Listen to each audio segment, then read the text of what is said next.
Hey there trainers, Happy New Year! I hope you had an amazing holiday season and you're set up for success in 2025. This year, I wanted to try something a little different. I figured it might be fun to go back over all of the Fakemon designs I created in 2024. There are a bunch of them, and our journey starts exactly 1 year ago today.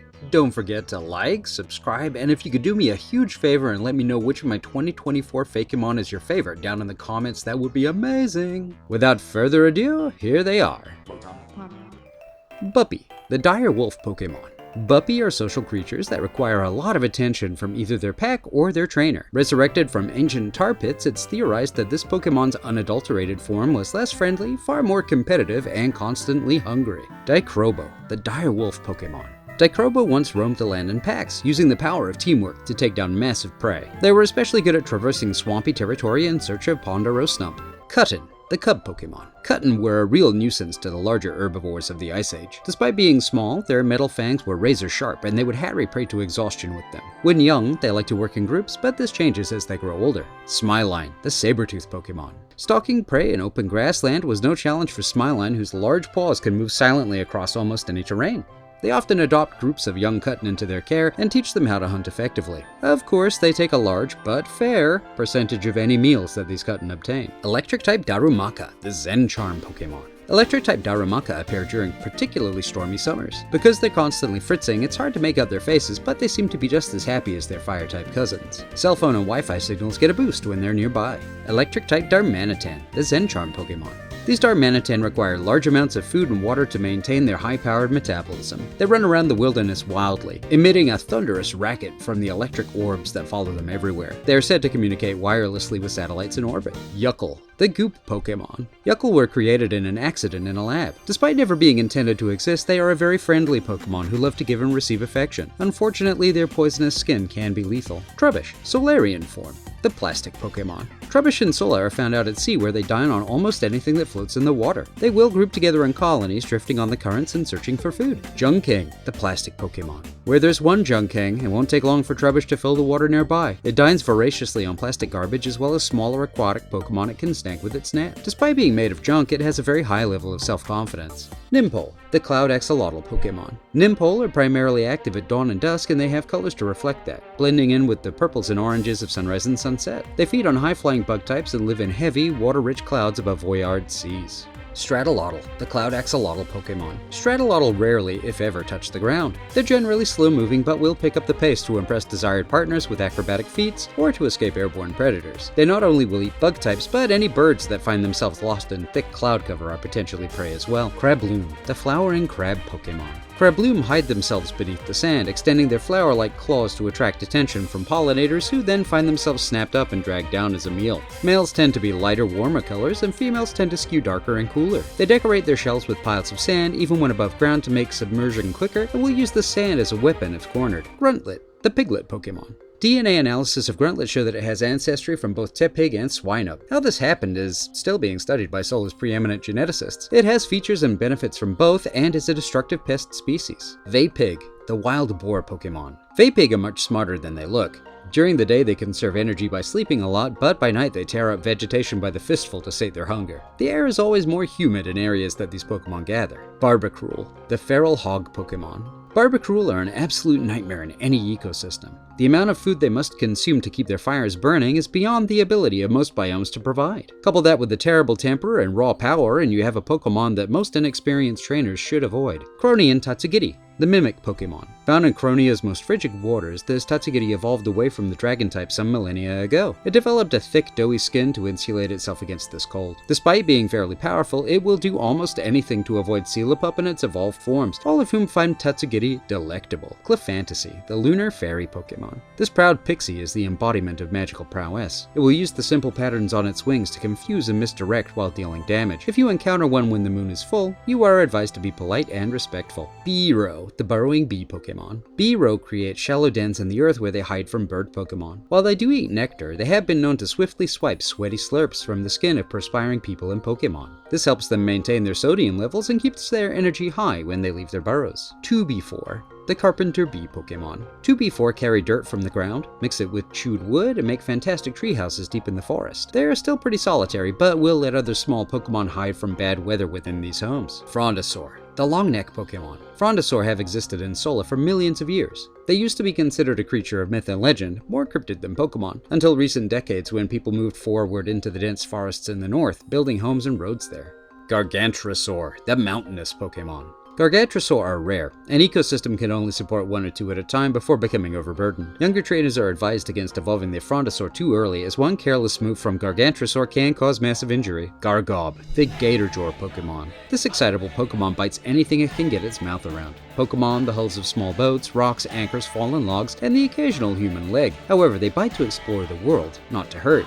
If only their teeth were duller and their bite strength was weaker, they would find making friends easier. Gargyle, the Gatorjaw Pokemon. They will tear open anything they deem to be a threat. They prefer to stay in warmer, shallower water, but have been known to chase boats out to sea, only to bite chunks out of the hull. When hunting for food, however, they're known to be quite crafty, ambushing large prey before grabbing a meal. Pantum, the Nightcrawler Pokemon. Pantum construct long legs out of silk that they use to get around at night. During the day, these same constructs become handy portable nests for sleeping in. They control these legs with extremely strong silk that's so fine it's almost invisible. They use these mysterious psychic powers to help avoid detection, and as such, it's unknown how rare Pantum really are. Specpur, the Ghost Story Pokemon. Specpur are nocturnal evolutions of Palpur who love to shroud themselves in shadow. While most of Palpur's evolutions are quite outgoing, Specpur is a little more shy. Once bonded to a trainer they trust, however, they are just as affectionate as Palpur and its other evolved forms. Solari and Gumi, the soft tissue Pokemon. Solari and Gumi are very popular with trainers who love the look of Pikachu. Because Pikachu is so hard to get in Sola, as it is not native, many youngster trainers will instead take care of Gumi. These small dragons secrete a high fructose mucus, which is delicious but has an unpleasant, slimy texture. Solari and Sliggoo, the soft tissue Pokemon. Sliggoo and Sola are a common sight on the beach. They tend to live in and around tide pools and drink salt water. While they can move relatively fast on land, they do so clumsily and are actually much happier swimming in warm, shallow water. The mucus they produce is rich in flavor while being gross in texture. Solari and Goodra, the banana split Pokemon. Goodra and Sola are fairly rare and are often sought after by dragon tamer trainers. Their fairly unique typing makes them quite the status symbol. Goodra doesn't care about this, of course, and usually finds the attention it gets a bit overwhelming. They can tuck their whole body into the soft shell they carry on their back. The taste and texture of the secretions they produce is divine when served ice cold. Meowth, the catfish Pokemon. Meowth imitate distressed Meowth in shallow waterways. When people or Pokemon come to investigate, they leap up and attack, hoping to get an easy meal out of their ruse. They are usually pretty lazy Pokemon and can only muster up any kind of energy if there's food on the line. Unknown, Solarian form.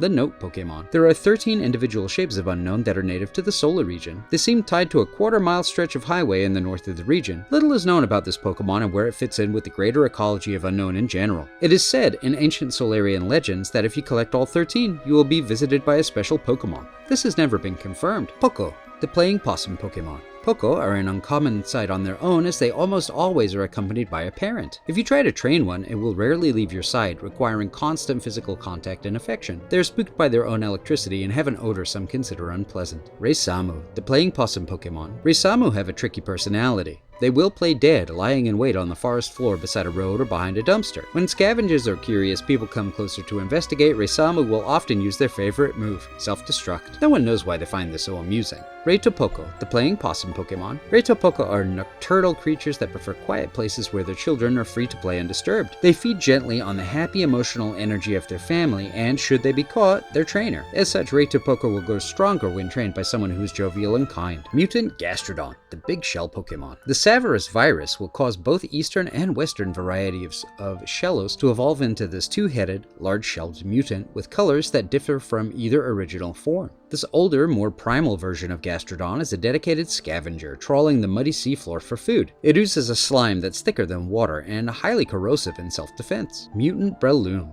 the Fungi Fang Pokemon. Mutant Breloom are ambush predators who will call to their prey using psychic powers amplified by the orbs on their caps. Each orb speaks to Pokemon and people alike with a unique and earnest-sounding voice, luring its prey close enough to stab with the huge teeth ringing its head. The bite is filled with spores. This is how Mutant Breloom reproduces. Mutant Blastoise, the Guardian Pokemon. Mutant Blastoise is generally just as friendly and loyal as its standard counterpart. The one exception is that when it's hungry or cold, it becomes far more brutal and willing to attack. They feed on combustible substances such as coal and oil, and have even been seen to bite into power lines to siphon off a quick snack. Mutant Blaziken, the Warrior Pokemon. Mutant Blaziken can deliver a multitude of flashy attacks, and it always looks like it's having a great time, even when it's on the losing end of the battle. While it can seem goofy at first glance, don't take it too lightly. It has the soul of a warrior, and it won't hesitate to put you on the mat. Ladyboard, the Superstar Pokemon. Ledian who are defeated by Orbeetle at least 5 times will undergo a stunning metamorphosis, becoming Ladyboard. Righteous indignation was within the heroic Ledian, lending it might to do what must be done and vanquish its foe. Its range of punches and kicks can topple skyscrapers, though it tries to mitigate collateral damage in its battles as much as possible. Unhinged, the Fake Pokemon. Unhinged hide themselves away in old homes and abandoned buildings, enjoying their life of solitude. If one swallows you, you may never be seen again. Not much else is known about this Pokemon, but the few available for study are quite uncooperative. ABC, the Contact Pokemon. ABC are rambunctious little scamps who love to try and find ghost types. They tend to run off on their own volition though, and find very little of interest as their attention is always scattered. Strangely enough, they have been known to bring later form Unknown back to their trainers, even in places that Unknown are not native. EMF, the Detection Pokemon. EMF are a very recent discovery in Sola and would not be possible without the upgrade item produced by Silphco. They are able to read waves in the electromagnetic spectrum like an open book. They use this knowledge to track down apparitions and battle them. As they grow in strength, they must seek out tougher, more powerful spirits to antagonize. Mortad, the Tadpole Pokemon. Mortad splash around in mud or wet cement having a great time and are oblivious to the chaos that this can cause. However, they are also determined to help make bricks. They will use their flat bodies to press perfectly formed bricks before setting them into the sun to dry. Ribrick,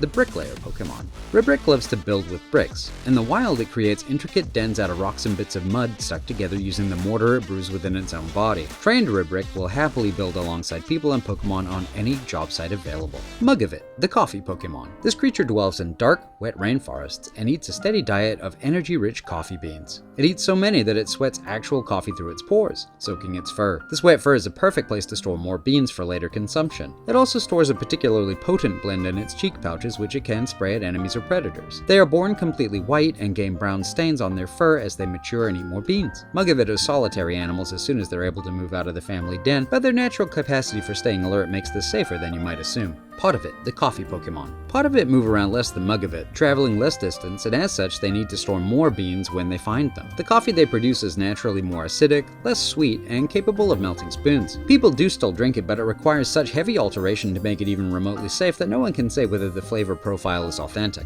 Calf Bean, the Energetic Pokemon. Calf Bean are the primary prey of Mugavit and Potavit, and as such it is quite hostile. It will try and chase away anyone that comes close. The problem is that it smells so wonderful that it will attract attention, no matter where it tries to hide. Pompowdor, the Snowball Pokemon. Pompowdor are extremely hard to find and raise. They're very timid and spend most of their time wrapped tightly around the orb that functions as their stomach. They live on fresh snowflakes, seeming to be very picky about which ones they will let settle on their tongues. Shivern, the Snowball Pokemon. Shivern need to gain some serious altitude to ensure that they can obtain the perfect snowflakes to suit their, admittedly, mysterious dietary needs. Their hands are incredibly adhesive and strong, allowing them to scale ice walls and crush boulders just by squeezing. Snowdrake, the Snowglobe Pokemon. Snowdrake are gregarious by nature and tend to cluster in groups of 5 or 6 at the top of Sola's highest peaks. The motes in their orbs move gently as though a light breeze swirls them around. They have almost endless patience. Cyanute, the Basking Pokemon. Cyanute are boisterous, loud, and can be a little mean. They are solitary creatures who will compete for the best spaces in which to sunbathe, and these spats can become quite dangerous with ember and smokescreen thrown around willy-nilly. Tealtum, the Basking Pokemon. Tealtum are even more territorial than Cyanute, racing up on opponents and belching foul-smelling smoke at them to scare them away. With both hind feet and their tail placed firmly on the ground, they are hard to move. Turquobolt, the Sunburst Pokemon. Turquobolt are fierce predators hunting bug-type Pokemon constantly throughout the night, using energy from stored sunlight. Despite its awful flavor, they seem to especially enjoy eating Yuccaby. Scientists theorize this is because Yuccaby's natural foulness enhances Turquobolt's natural halitosis, which it uses as a weapon. Meji, the Doctor Pokemon. The green fur Meji has growing on its belly is actually a medicinal herb with thin hair-like leaves. It is born with an instinctive desire to help Pokemon and even people who are suffering from medical dilemmas. As it grows in experience, it can treat even more dire illnesses and injuries. Surgerine, the surgeon Pokemon. Surgerine can scent when something is wrong in the body by using its big sensitive nose. Its claws are scalpel sharp, and the herbs growing all over its body can be used to heal cuts dealt by those claws almost instantly. Despite being big and brutish looking, it is an incredibly gentle creature. Swablu, the little sailor Pokemon. Swablu are fun-loving ghost-type Pokemon that enjoy being in and around the water. Despite being able to float, they can turn this power off when performing dives into a pool or the ocean, and their cry sounds like the laughter of children but from far away. Ensurf is their bitter rival. Sailor, the little sailor Pokemon. Sailor are industrious ghost Pokemon who will work tirelessly at whatever their captain, trainer, asks them to do. It seems though that this is out of a strange compulsion as opposed to a genuine desire to be helpful. While that smile never fades, it is hard to see happiness in its eyes. Skippergle, the watery demise Pokemon. Freed from their cursed compulsion to comply with the captain, Skippergle can be quite unruly and hard to control. They believe they are in charge. They also believe this respect is owed to them. Only experienced trainers should make the attempt. Porcelain, the cup carrier Pokemon. Porcelain love to carry cups around, serving drinks to people. While unrelated to Sinistea, they often find themselves in their company and the two work surprisingly well together. Waitier, the high tea Pokemon. Waitier are often found in abandoned hotels, restaurants, and old family homes where high tea was a common practice. They love the smell of food and drink and will often congregate in areas where food is being prepared. They don't wish to eat the food though, and instead will help serve it to people and Pokemon. They have a strange dignity to them. Boilrog, the high-pressure Pokemon. Boilrog are man-made and mimic legends of a mythical Pokemon in power and design. Only a few have ever been seen in modern times, and the few who maintained contact with humans around the turn of the last century were enslaved to provide power to large machinery. Chatta, the tiny bird Pokemon. Chatta are loud, boisterous, and full of life. They often fall from their nests due to their active tendencies. Genetic analysis shows several bird Pokemon present in their ancestry. Gabba, the parrot Pokemon. They eat mainly berries and nuts, but will snack on young bug at every opportunity. They have mild psychic powers and can use these to perform synchronized aerial maneuvers as a flock, even with other species of bird Pokemon. Lauda, the parrot Pokemon. Lauda often lead large flocks of bird Pokemon. Their calls are raucous and can be heard for miles. They can whip up powerful winds to send themselves and their flocks high into the solar skies. Duplicat, the snapping Pokemon. It is unknown when this Pokemon started to resemble a Pokeball, but it's believed to have happened recently. It will eat almost anything, so keep your fingers clear. Ice Seaweed, the cold kelp Pokemon. Ice Seaweed drift around in the ocean, snagging prey as they float in the currents. No one knows how they keep their internal temperature so cold. Genetic analysis shows that they may not be of this world and possibly arrived here on meteors made of ice and galactic debris. Feyribu, the Fable Pokemon. It is said to appear around the end of the year and brings joy with it. Feelings of love and companionship are heightened in its presence. There's an old story meant for children that speaks of its creation, and that tale is a staple in Solarian households around the holidays. And there you have it, trainers. That's the full complement of Pokemon that I came up with in 2024. I'm looking forward to doing more in 2025, and I hope you'll join me. Thank you so much for your time. I really appreciate it, and I'm looking forward to catching you in the next one. Take care. Bye.